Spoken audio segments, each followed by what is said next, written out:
SuperTalk Studios. Joining us now, the Commissioner of the Mississippi Insurance Department, our good friend Mike Chaney. Thanks for coming in today, Commissioner. Always a pleasure to be here, Gerard.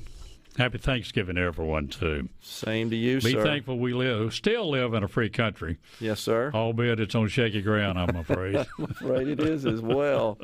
And we talk about that every day. If they just get the hell out of the way, I think we'd all be fine. So what's going on in your world? First thing is we had this bombshell news about the Yazoo Pumps, which crosses over and affects your department and its activities. Tell us your thoughts about that. Well, the pumps do affect us at the insurance department simply because we have to administer the federal flood program.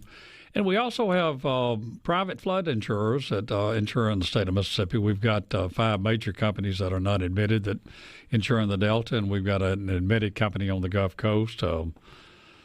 So we do a pretty good job of covering the flood side, but the pump issue is another issue. So let me give you a little history, Gerard. One of my hobbies, besides of the many things I do in life, besides being insurance commissioner and fire marshal, is I used to farm as a hobby. When I sold my core businesses, I had some farmland. I duck hunted at that time a lot. So my land was right where the funnel is at the end of the diversion canal on Highway 61, so I'm very familiar with the pump needs. Okay. So when all the water flowed down, I would get 6 feet of water on my property, which is great if you duck hunt. It's bad if you farm. And the property up north of me may have 2 feet, but I'm very familiar with the problems of the Yazoo pump. So back in the early 80s, actually back in the 70s and 80s, and then in the 90s, when I was in the legislature, I testified several times about the need for the pumps. So I thought all of that was taken care of until Benny Thompson wrote the letter. Now I don't know. I'm not privy to who he talked to, but it's suspicious when you have the head of EPA here on a Tuesday, and then on Wednesday the Biden administration gets EPA to kill the pumps. I don't know if they're killed for good. But I want to tell you that I've looked at it, and I'm not a tree hugger, but I understand the environmental impact that some people talk about. It's just not true. Yeah. The pumps were designed and phased back down to lower the level to 85 feet. That's normally where it would be anyway. And it's not going to drain the Delta, contrary to what a lot of people say. It just prevents a lot of flooding on farmland. And if you're not going to fix the pumps, you need to let the people know, and the folks that own that land ought to be able to get fair market value from the government or whoever's going to buy it. But there are people that hope that the pumps don't get installed so they can buy farmland at a nickel on the dollar. It's always about money, power, or sex. You know, something. That's the issue, Gerard. Do you think it's over? Is this deal over? Well, I don't think it's over because you can always get a reversal from the EPA, one. Okay. There's a possibility that lawsuits could be filed, and there are a lot of landowners talking about doing that now, but it takes a lot of money to do that, and the government knows that. It takes money to file a lawsuit. Do you think there's some political retribution going on here? Oh, yeah. It's like, I'll show you. I've got the power now, and I can stop the pumps, and you say to a U.S. senator, the heck with you. And that's wrong. Politics should not, politics is politics. But we should not govern that way. We shouldn't govern that way in the U.S. We should not govern that way in the state, and we should not govern that way locally, county, or city, municipalities. It's mind-boggling. You even have to say that. It's just but we've been going on. That's been going on for thousands of years. It's not something new. I know. You just hope that mankind would be a little kinder, more civilized. I agree. All right. So you also serve as a state fire marshal in your role, right? I do. And you and I were just talking offline about fires that occur in the state of Mississippi. It has shocked me, the number that we experience in the state, and then the deaths that or experienced from that? Well, at one time, we had a pretty good handle on deaths in the state of Mississippi. Mississippi ranks as number one now, back up number one in the nation of fire deaths per capita. And the reason for it would drop down to 35. We're back up simply because of two things. One, we have no money in our budget for education. and you've got to constantly remind folks about smoke alarms. Get out and stay out of a house if it catches on fire. Don't use the oven to heat up your home. Don't put a heater. We just had a fire death yesterday where a person was in a wheelchair, and they pushed a heater too close up to the bed, caught the bed on fire, and she died. It's just that simple. But we have that, and that's when I cringe when Ricky has to call me. Ricky Davis is the Chief Deputy Fire Marshal. By the way, they all are bona fide law enforcement folks and trained in arson investigation. I cringe every time I get that phone call. And they call me within 2 hours after they found out about a death. They try not to call me between midnight and 5 in the morning, but 61 so far. That's this year. So we're going to break a lot of records. That's not good. That's not a good record to break. It's so not a good what record can folks do? I mean, you said education's missing. So give us some key things people need to do to protect themselves to avoid that. So the way we used to operate is we would have 3 ladies in the state that would educate children, go into the schools and educate them about stop, drop, and roll, meet outside by the old oak tree or the fire or the mailbox or wherever, or the fire plug, and stay out of the house. We don't have anybody doing that anymore. They've all left because we can't pay them enough. We pay a teacher, and these people are teachers and bona fide trained experts. Sure. We can't pay them enough. And then the legislature cut all my funding out for smoke alarms, and the only way I can get that problem fixed is to go to the companies and say, give me some grants, guys, and I will use that money that you give us for other grants to buy smoke alarms. And that's what we've done, and we give those smoke alarms out to the volunteer fire departments. So we've got it licked in the rural area. You know what happens? Most of our fires now are in the municipalities like Jackson. And when you start looking at it, and that's because the cities don't do their job. It's not critical. It's just the fact that we just don't have the money to do it. But on the other side, we got $5 billion coming in, all of this new money. And it's not, I would just tell the public, it's not flowing down to the State Department of Insurance or the State Fire Marshal's office. Wow. So it's one of education. Yeah, that's just amazing. So, but in this situation, with respect to the human talent necessary to be those that educate, is this a funding issue or is this a lack of available talent problem? It's threefold. It's kind of a triage, if you want to look at it like that. It's one of talent, it's one of money, and it's one of being able to educate the folks that need to be educated. Yeah. And people use common sense. You just use common sense. You don't set a fire during high wind. And in a fire, most of the house fires today start because of electrical or open face heaters. Yeah. Or somebody smoking in bed and their own oxygen. It's so sad. And that's so tough. Avoidable, so preventable. Now, you know you're on the board of Red Cross, am I right? I am, the local chapter. And by the way, I appreciate you saying and doing that because that's a volunteer job of great need. We need talent there. So you understand the issues that we have when people lose their home and you have arson or investigation and all the other issues.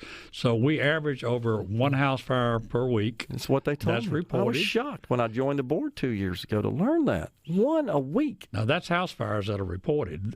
What never gets reported are arson cases and the cars that burned up and all the – and some of that's insurance fraud, but it's just carelessness and lack of education.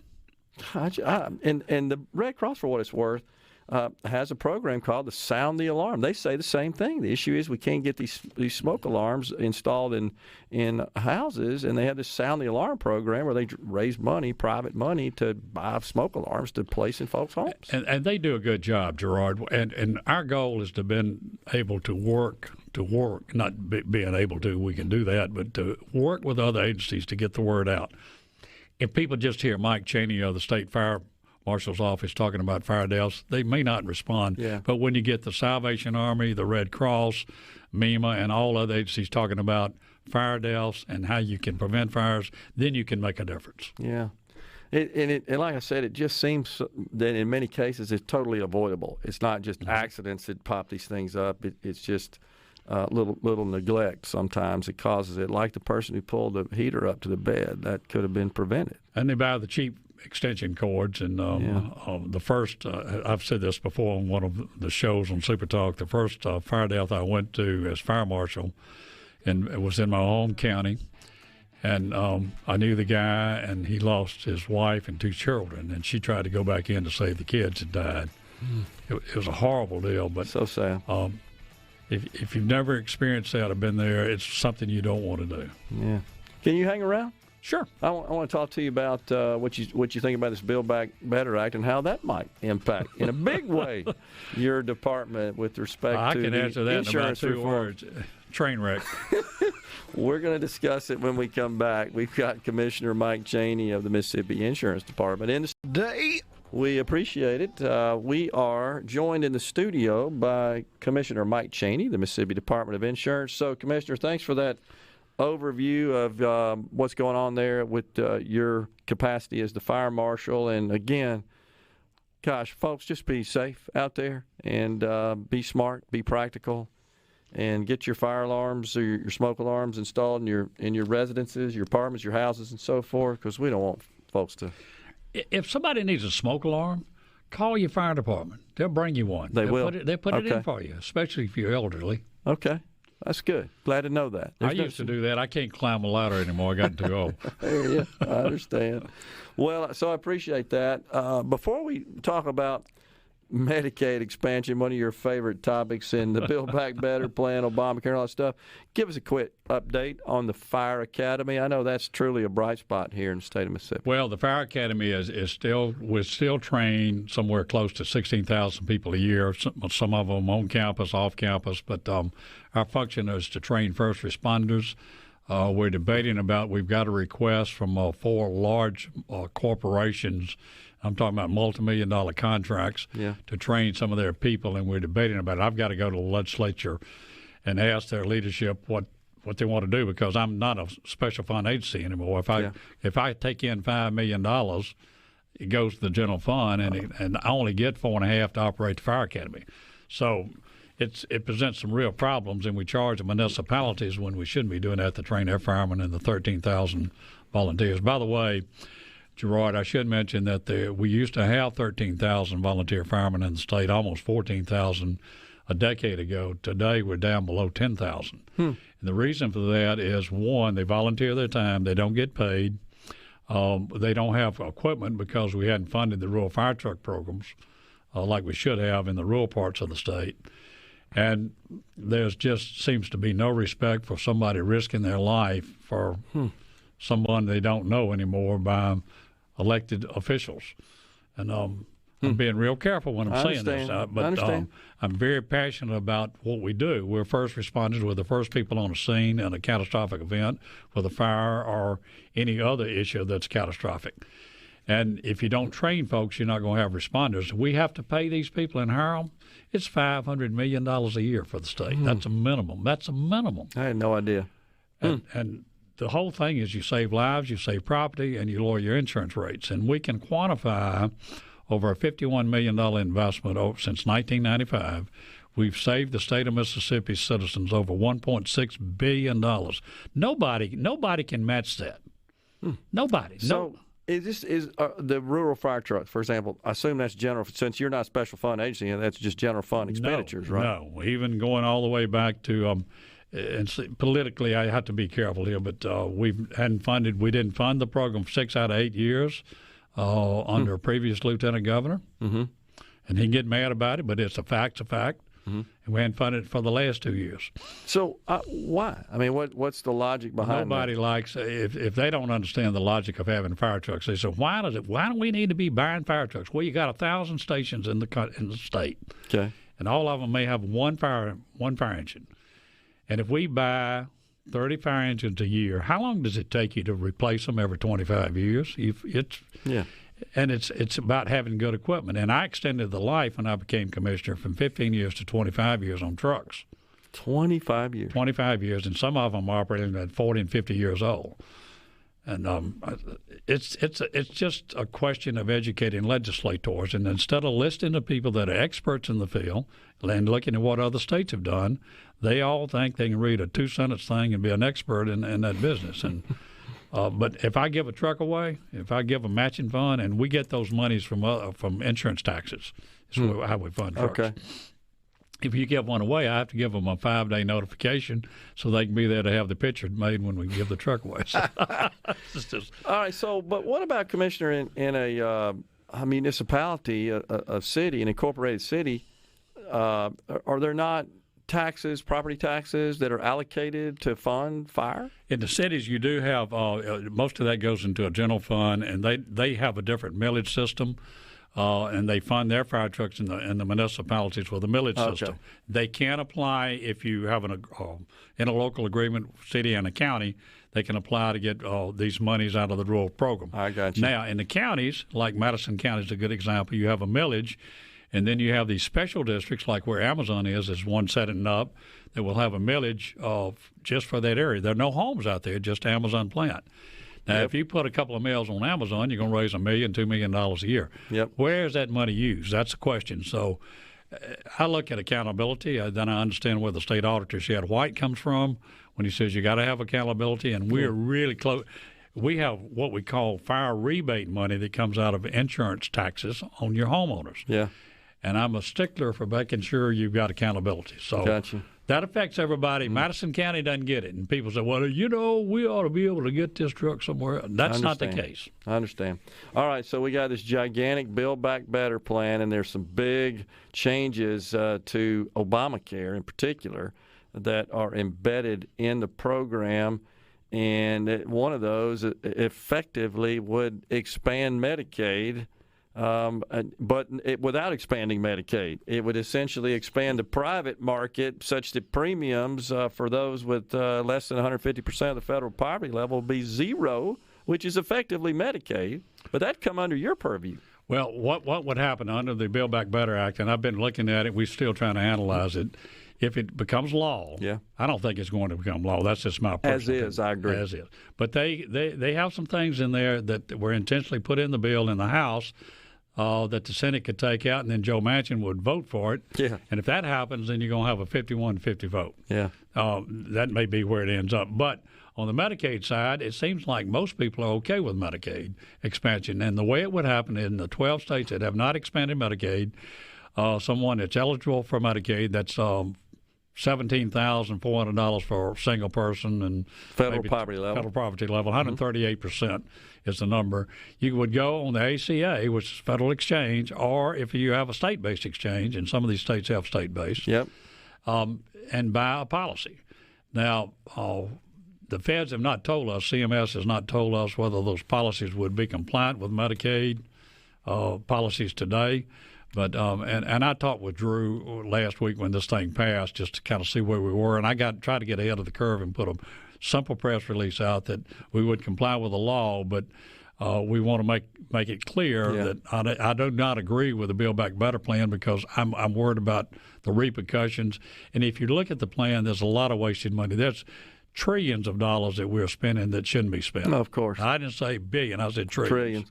Yeah, and I think, Commissioner, if I'm not mistaken, that the 138% FPL standard in Medicaid expansion in the Build Back Better, it's 150% for private coverage. Yeah, the way for I private read it. coverage. Yeah, that's right. So 138 if you're on the property side. Right. And private coverage is 150. 150, but zero premiums if you're zero premium, and assistance with copays and deductibles as well. So you look over here, and here's a person that's and not everybody that's on Medicaid are lazy. Let me make that real clear. You hear that a lot. These are people that are down. Sometimes they're physically it's impossible for them to work because they didn't go to the doctor when they should have. Current base Medicaid. Current base Medicaid. And the 250 to 300,000 people that are eligible for Medicaid in this state are just people that are living on the edge doing low minimum wage jobs. So, able-bodied adults. That's the distinction. Yeah. And it's not a racial thing. Right. And we need to make that real clear. This is a thing about people in need. Yep. So my opinion is if you can expand Medicaid and get people healthy and get them to work, that's okay. But to expand Medicaid and have people leave the private sector just because they're getting another free lunch from the government, that's the wrong way to approach it. So you got to have some skin in the game. Yeah, and the other thing is the way the program is, the provision is drafted in the bill, I think it expires in 2025. So they would do this, expires in 2025, and there's some squawking about that from the pro-Medicaid expansion people, which would be permanent. So you got 3 years with the federal government funding everything. You don't know what's going to happen after 3 years, so there's a lot of uncertainty What a out mess. there. It's a mess, and it's something that we'll work through it. Yeah. Lord willing, creek doesn't rise. We'll be okay, Gerard. Commissioner, appreciate you coming in as always, sir. I hope you and Mary have a fantastic Thanksgiving. Thank you. And if I could gobble like a turkey when I turkey hunt, I would say, have a good Thanksgiving. Thank you, Gerard. Thank you, Mike. Appreciate you coming in, my friend. We'll take a break right here. We'll come back. We got more talk for you on Middays.